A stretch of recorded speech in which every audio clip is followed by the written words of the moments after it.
இந்த தவிடு கேரக்டர் நிதிஷ் வந்து உங்கள்கிட்ட ரைட் பண்ணியிருப்பார், கேரக்டர் இப்படி இருக்கணும் இப்படி இருக்கணும் அப்படின்னு. எனக்கு வந்து உங்களுக்கெல்லாம் சர்ப்ரைஸ், எனக்கு வந்து ட்ரிபிள் டி வந்து சர்ப்ரைஸே கிடையாது. ஸ்வார் ஷாட்டு இது அன்றைக்கி வரும், அதை அன்றைக்கி நம்ம அடிச்சிருவோம். அதை வச்சு தான் நான் பல சோழிகளை உருட்டி இருக்கிறேன் நடுவில். அதிகமாக சீனியர் நடிகர்களோட நீங்கள் டைம் ஸ்பெண்ட் பண்ணது இந்த பக்கம் தான் நினைக்கிறேன். இளவரசர் சார், தம்பிராமையா சார், ஒரு மிகப்பெரிய சீனியர்ஸ் எல்லாருமே. என்ன அவங்ககிட்ட இருந்து கற்றுக்கிட்டீங்க? நான் கற்றுக்கிற மோடுக்கெல்லாம் போக மாட்டேன் தலைவா. அது ஒரு பொறுப்புணர்வோடு இருக்கணும். அதெல்லாம் நம்மளுக்கு கசான்னு அது இருக்கு நம்மளுக்கு. நீங்கள் அந்த பவுண்ட் படிக்கும்போது உங்களுடைய கேரக்டரும் பார்த்துருப்பீங்க. பார்க்கும்போது இன்ஸ்பிரேஷன் அதை கேரக்டர் எடுத்துக்கிட்டீங்களா? இல்லையா, நம்ம தானே தவிடு, அவ்வளோதான். அதை அள்ளி தெளிச்சிட வேண்டியதுதான் நம்ம ஸ்டைலில். எனக்கு இன்ஸ்பிரேஷன்லாம் எடுத்துக்கிட்டு இருந்தோம்னா நம்ம மாட்டிடுவோம். அவங்க அளவுக்கு உங்களால் பர்ஃபார்ம் பண்ண முடியாது, அப்போ நம்ம மாட்டிடுவோம். அதெல்லாம் பண்ணக்கூடாது. நம்ம பாட்டுக்கா உட்கார முடியாத அளவுக்கு ஓடிட்டு இருக்கீங்க. கொஞ்சம் நிறையா பண்ணிகிட்ருக்கேன். இதை குறைக்கணும்னு நினைக்கிறேன். சில ராங் மூவ்ஸ் எடுக்கிற மாதிரி எனக்கு ஃபீல் ஆகுது. ஜென்சன் லீட் ரோலில் நடிக்கிற மாதிரியான ஒரு கதையில் நாங்கள் எப்போ எதிர்பார்க்கலாம்? அதை நானே தெரியல. அது ஃபில்மிபேட் தமிழ் நேயர்களுக்கு வணக்கம். நான் உங்கள் ரஞ்சித். ஒரு முக்கியமான ஒரு கான்வர்சேஷன், ஒரு முக்கியமான ஒரு நபரோட அப்படின்னு இந்த இன்டர்வியூ நம்ம சொல்லலாம். காரணம், நம்ம ஸ்க்ரீனில் நிறைய பேர் நடிகர்களை பார்க்குறோம். ஒரு சில நடிகர்கள் மட்டும்தான் நமக்கு ரொம்பவும் இந்த யதார்த்தத்தோட கனெக்ட் பண்ணுவாங்க. அதாவது நம்ம வீட்டுக்கு பக்கத்தில் இருக்கிற ஒருத்தர், இவர் பார்க்கும்போது நம்ம ஃப்ரெண்டு மாதிரியே இருக்குது அப்படின்ற மாதிரி நம்ம நிறைய பேரை மட்டும்தான் கனெக்ட் பண்ணிப்போம். அப்படி ஒருத்தர் ரீசெண்டாக அந்த 2-3 வருஷத்தில் தமிழ் சினிமாவில் நம்ம எல்லாத்தையுமே அட்ராக்ட் பண்ணிகிட்டு இருக்காரு, என்டர்டெயின் பண்ணிகிட்டு இருக்காரு அப்படின்னு சொல்லலாம். வேறு யாரும் இல்லை, வெஸ்ட்லைட் ஆக்டர் ஜென்சன் திவாகர் அவர்கள். வணக்கம். வணக்கம் ஐயா, எப்படி இருக்கீங்க? நல்லா இருக்கேன்.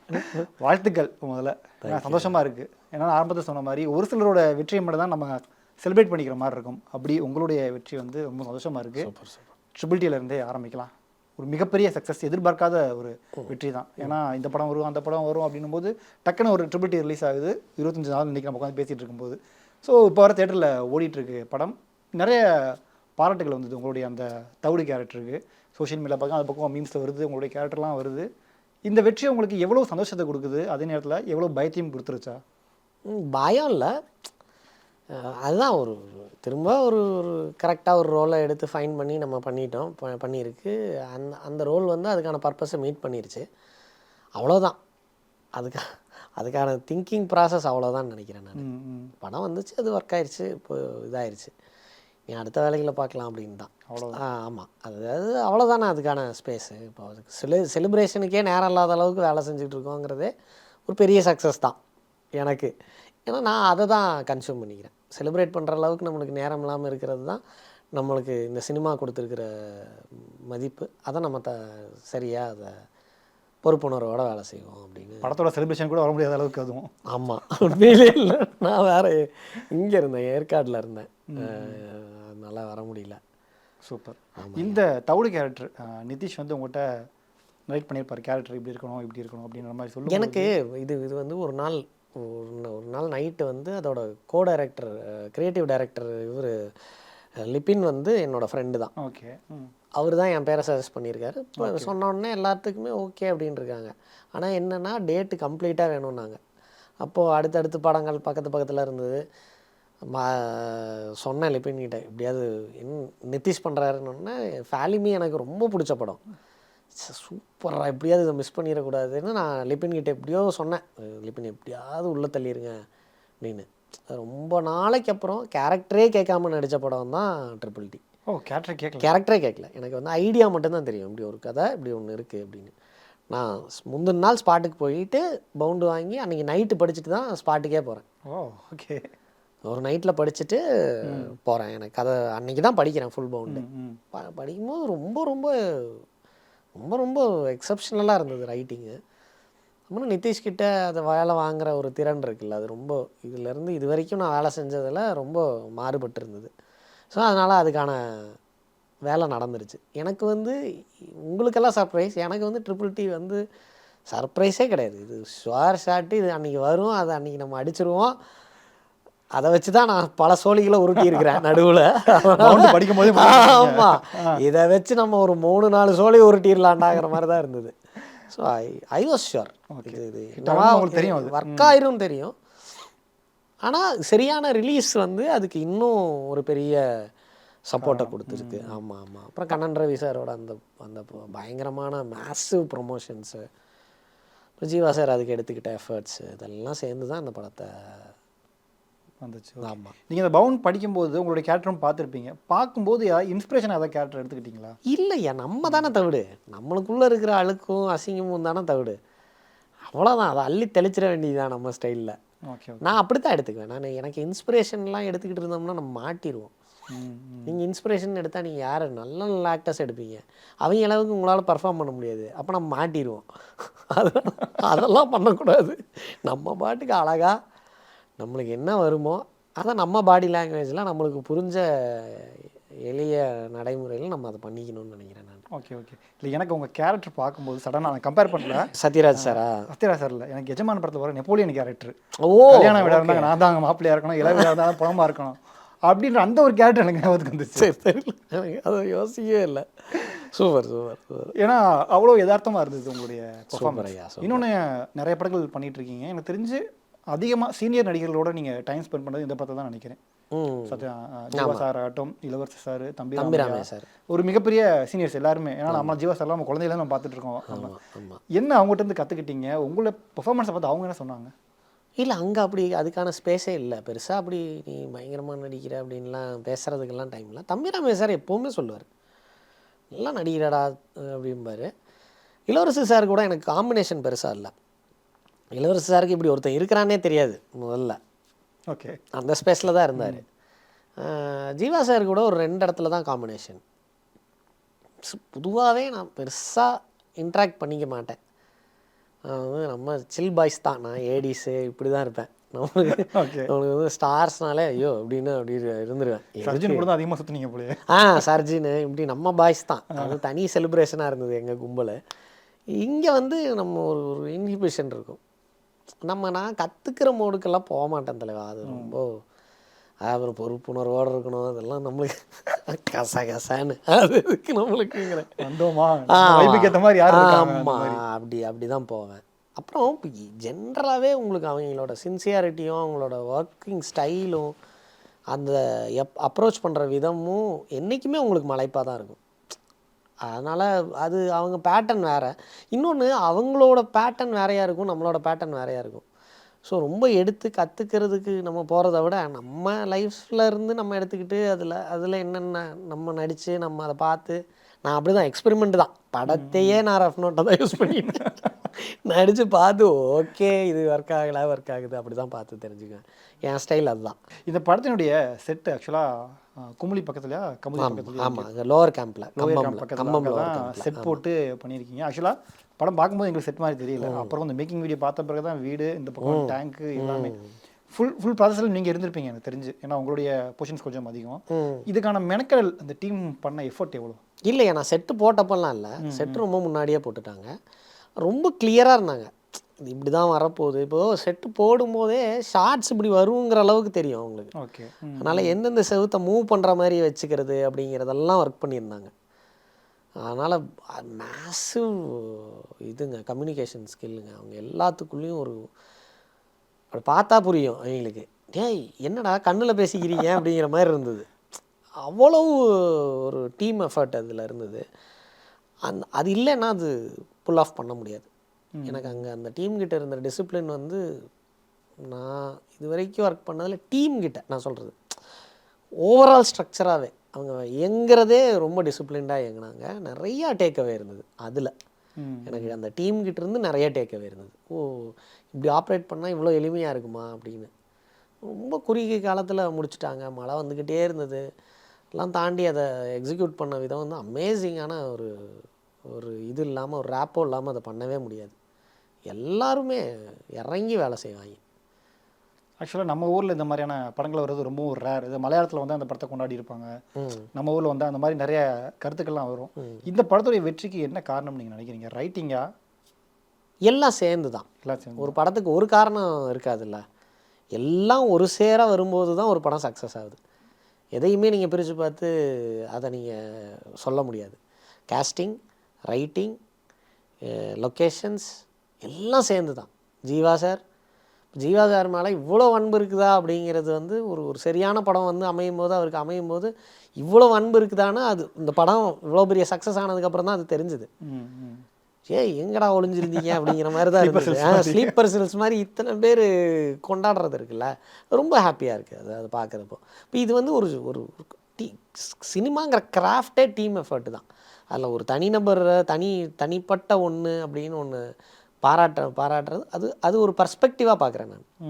என்னை பொறுத்த வரைக்கும் இதில் ஆர்ட் டைரக்ஷன் தான் ஒருத்தர் சொல்லலாம், ஆனால் அது பர்ஸ்பெக்டிவ். ஆனால் சினிமா அப்படி இயங்காது. எல்லாம் ஒரு சேர அமையும் போது தான் அது வெற்றி அடையும், ப்ரொடக்ஷன் உட்பட, ரிலீஸ் தேதி உட்பட. ஸோ அதுதான், அதனால் இது ஒன்றும் காரணம் கிடையாது. ஓகே. ஸோ ரீசெண்ட் இயர்ஸில் நாங்கள் ஜென்சனை அதிகமான கேரக்டரில் பார்த்தது அந்த குடியார் கேரக்டர் தான்.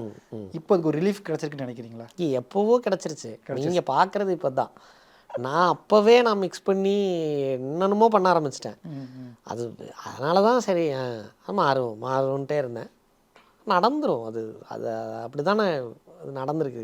கேரக்டர்ஸ் நிறைய பண்ணிகிட்ருக்கேன். ரிலீஸ் ஆகிறத வச்சு தானே கால்குலேட் பண்ணணும். ரிலீஸ் ஆக அது மாறும். அதனால் அது எனக்கு எப்போ இருந்தோ அந்த ஃபியரோ அந்த டவுட்டோ இல்லையா. ஓகே. ஆமாம். ஜென்சன் லீட் ரோலில் நடிக்கிற மாதிரியான ஒரு கதையில் நாங்கள் எப்போ எதிர்பார்க்கலாம்? அதை நானே தெரியல, அது தெரிலையா எனக்கு அதை பற்றி. அதான் நான் ரொம்ப முதலே உங்களுக்கு நம்ம பர்சனலாக தெரியுங்கிறதுனால ரொம்ப குறுகிய காலத்திட்டத்தோடு தான் வேலை செய்வேன். அதனால் தெரில, ஐ டோன்ட் நோ, அதுக்கு பதில் தெரில. நான் எக்ஸைட்டிங்கான நிறைய கேரக்டர்ஸ் நடிச்சிட்ருக்கேன். ஆனால் தெரிலையா, அது பெரிய ஒர்க். அது எனக்கு தெரிஞ்சு ஒரு படத்தை தனியாக தாங்கிறதுக்கு நிறைய தெரிஞ்சிருக்கணும் உங்களுக்கு. அந்த தாங்கிறதுக்கான மார்க்கெட் கெப்பபிலிட்டி நம்மக்கிட்ட இருக்கான்னு முதல்ல நம்ம அனலைஸ் பண்ணணும். இது எல்லாம் ஒரு சேர அமைஞ்சு ஒரு ஸ்கிரிப்ட் வந்து அது ரொம்ப குறுகிய பட்ஜெட்டுக்குள்ளே வேலை செஞ்சு அது சரியான கையில் அமைஞ்சு அதை பண்ண முடியும்னு இதெல்லாம் எனக்கு வரும்போது பண்ணலாம். வருமானு தெரில, வரும்போது ஓகே. தொடர் இந்த மாதிரி கேரக்டர் பண்ணும்போது உங்களை நீங்கள் எப்படி இம்ப்ரூவ் பண்ணிக்கிறீங்க? அதுக்கு தனியாக எதுவும் மெனக்கட்டுறீங்களா? அதெல்லாம் எதுவும் இல்லையா. நம்ம ஆக்டிங் இஸ் பிஹேவிங். நான் அப்படி தான் பிலீவ் பண்ணுறேன். நான் பிஹேவ் பண்ணுறேன், அது சரியாக இருக்குதுன்னு நம்புகிறாங்க.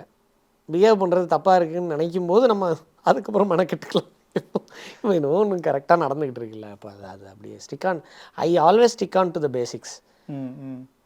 பேசிக்ஸை சரியாக பாக்ஸை டிக் பண்ணுவேன், பாக்ஸஸை டிக் பண்ணிகிட்டு இருப்பேன். அது சரியாக இருக்குது, அது வரைக்கும் அது அவ்வளோதான். ஓகே. ஆமாம். இந்த பயணத்தில் ஜென்சனுக்கு எதுவும் பயம் இருக்கா? இது சினிமாவில் இந்த ஒரு விஷயம் எனக்கு பயமாக இருக்குது, இது என்னை அச்சுறுத்துது அப்படின்ற மாதிரியான விஷயங்கள் ஏதாவது? எப்படி கேட்குறீங்க?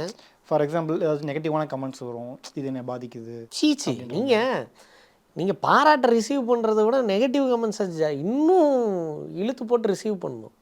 அதில் சென்ஸ் இருக்கா இல்லையான்றது தான் பார்க்கணும். இவன் இவன் அப்படின்னு ஒரு கமெண்ட் வந்ததுன்னா அதை தள்ளி விட்டுறலாம்.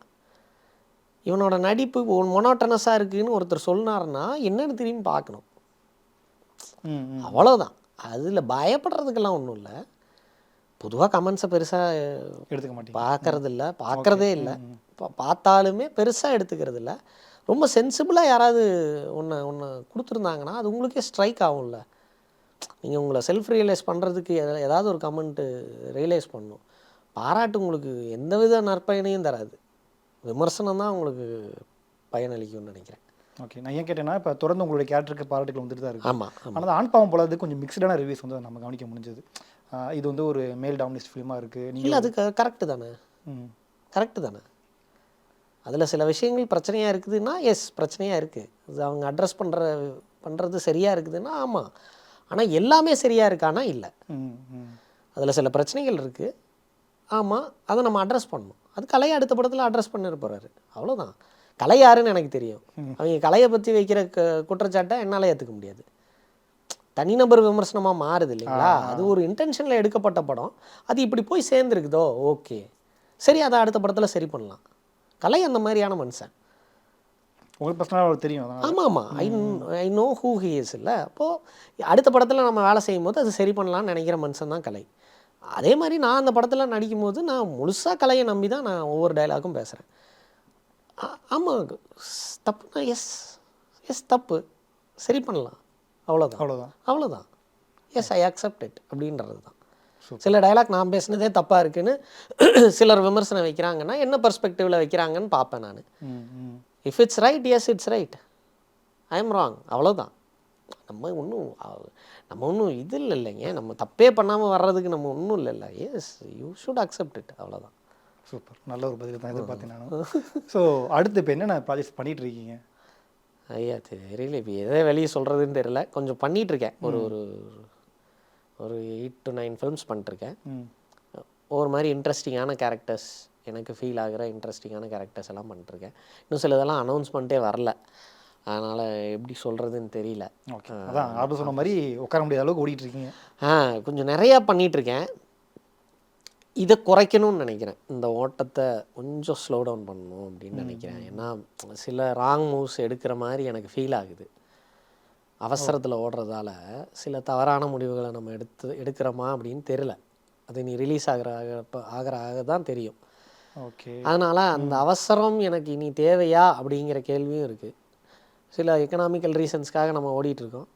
அது கொஞ்சம் சார்ட் அவுட் ஆகும்போது கொஞ்சம் ஸ்லோ டவுன் பண்ணி, ரொம்ப ரிலாக்ஸ் கிடையாது, ரொம்ப சார்ட் அவுட் பண்ணி இன்னும் கரெக்டான ப்ராஜெக்ட்ஸை அக்குமுலேட் பண்ணி சூஸியாக பண்ணலாம் அப்படின்னு. சூஸி இந்த சென்ஸ் ரொம்ப கவனமாக லார்ஜர் ஸ்க்ரீன் அப்பியரன்ஸ் உள்ள ரோல்ஸை தேர்ந்தெடுத்து பண்ணலாம் அப்படின்னு யோசிக்கிறேன். ஓகே, ஏன் அப்படின்னா இப்போ நீங்கள் சொல்லும்போது எனக்கு யோசனை வருது. ஏன்னா ஐலி, குறுக்குப்படல், லப்பர் பந்து, குடும்பஸ்தன், ஆண்பாவம் பொல்லாதது, இப்போ ட்ரிபிள் டி வந்த படங்கள் எல்லாமே ஹிட்டு, எல்லாமே பேச பொருளாகுது.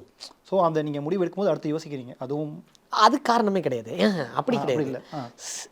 சில தோல்வி படங்களும் இருக்குது எனக்கு, அது யாருக்கும் தெரில. ஓகே, படம் தோத்தா தெரியுறது இல்லை, ஜெயிச்சா மட்டும் தான் தெரியுது. ஜெயிச்சா தெரியுது. அதனால தான் நான் நடிக்கிற படங்கள்லாம் வெற்றின்னு நினச்சிக்கிட்டு இருக்கிறாங்க. நான் நடித்ததெல்லாம் பெரும் வெற்றி ஆனதுனால, நான் நடித்ததில்லை, பெரும் வெற்றியான படங்கள்லாம் நான் நடிச்சிருக்கிறதுனால அது அப்படி பார்க்கப்படுது. ஆனால் அது உண்மை கிடையாது.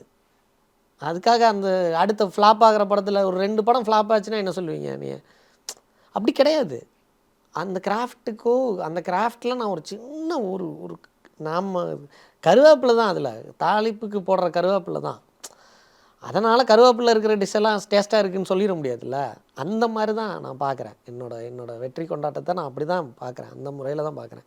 அப்படி கிடையாது, இது வேறு அரித்மெட்டிக்ஸு, சினிமாவே வேறு. அதனால் அப்படி கிடையாது. எனக்கு அந்த பயம் கிடையாது தலைவா. நம்மளுக்கு ஓடுறப்போ அந்த கேரக்டர்ஸ்க்கு சரியான ஜஸ்டிஃபிகேஷன் கொடுக்க முடியாமல் போயிடுதோ. ஓகே, சுவிட்ச் ஆஃப் ரொம்ப கஷ்டமாக இருக்குது இப்போ எனக்கு. நான் காலையில் ஒரு படம் நடிக்கிறேன், முடிச்சுட்டு நைட்டு 10 மணிக்கு மேலே இன்னொரு படம் நடிக்கிறேன். இப்படி போகுது, டேட் இல்லாததுனால இப்படியெல்லாம் போகுது. இது எப்படி ஒரு ஜஸ்டிஃபையிங் ஆக்டாக இருக்கும்னு எனக்கு தெரியல. இது பண்ணுறவங்கலாம் தப்பு அப்படி கிடையாது, நம்மளுக்கு அந்த கெப்பாசிட்டி கிடையாது, அவ்வளோதான். ஏன்னா ஒரே நாள் அடுத்தடுத்து இந்த கேரக்டர் அப்படி பண்ணும்போது அதை இப்படி பண்ணியிருக்கேன்னு தெரியல, நமக்கே தெரியாமல் ரிப்பீட் ஆகலாம். மோனோட்டனஸ் ஆயிடுவோமோ, பண்ணுறோமா சரியாக தான் பண்ணுறோமா, ஆல்ரெடி நான் பிஹேவ் தான் பண்ணிகிட்டு இருக்கேன், அந்த பிஹேவியர் சரியாக இருக்கான்னு அடுத்தடுத்த படத்து டைம் இல்லை, அதை யோசிக்கிறதுக்கே டைம் இல்லை. ஓகே, ஒரு மாதிரி மிஷினாக போயிட்டுருக்கோமோ அப்படின்னு எனக்கு ஒரு கேள்வி வருது. அதனால் அதை கொஞ்சம் ஸ்லோ பண்ணலாம் அப்படின்னு. இப்போது ஏன் ஸ்க்ரீன் ஸ்பேஸ் ஜாஸ்தி உள்ள ரோல்ஸ் பண்ணணுன்னு நான் நினைக்கிறேன்னா, எனக்கு எல்லாமே அதில் பாக்ஸ் டிக்கின் பண்ணிடும், எக்கனாமிக்கலாகவும் சேஃப் ஆகிடுவேன். அப்புறம் ஒரு படம் ஆரம்பித்து இன்னொரு படம் முடிஞ்சிட்டு அடுத்த படம் போனால் கொஞ்சம் சேஃபாக இருக்கும்னு தோணுது. One film at a time பண்ணுற இடத்துக்கு இன்னும் சில வருஷங்கள் நான் நகரணும்னு நினைக்கிறேன் நான். ஓகே, அதை தான் யோசிக்கிறேன். அதுக்காக நான் வேலை செய்யணும்னு நினைக்கிறேன்.